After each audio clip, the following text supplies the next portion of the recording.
เป็นองค์ประกอบที่สำคัญของระบบเศรษฐกิจสังคมของสาธารณรัฐประชาธิปไตยประชาชนลาวประเทศลาวแม่นถือเอาพลังงานไฟฟ้าพลังน้ำเป็นท่าแหงในการพัฒนาระบบเศรษฐกิจของชาติ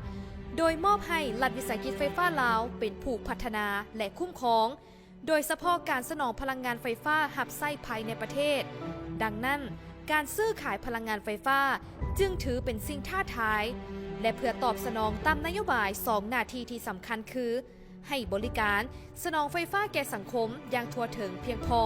และดำเนินธุรกิจซื้อขายไฟฟ้าเพื่อเป็นฐานรายรับที่มั่นคงให้กับรัฐบาลอิงตามแจ้งการของห้องว่าการสำนักงานนายกรัฐมนตรีฉบับเลขที่15/หสนยลงวันที่19กุมภาพันธ์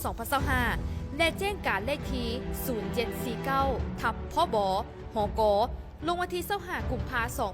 2025ได้ออกแจ้งการปรับปรุงโครงสร้างราคาไฟฟ้าปี2025ถึง2029ของภาคที่อยู่อาศัยและบ่แม่นภาคที่อยู่อาศัยใหม่สำหรับค่ากระแสไฟฟ้าที่เป็นภาคที่อยู่อาศัยได้ปรับจาก6ขั้นเป็น8ขั้นเพื่อให้สอดคล้องกับระบบเศรษฐกิจในปัจจุบันและลดพรผลกระทบต่อการสนองพลังงานไฟฟ้าหับไส้สังคมเบ้ารวม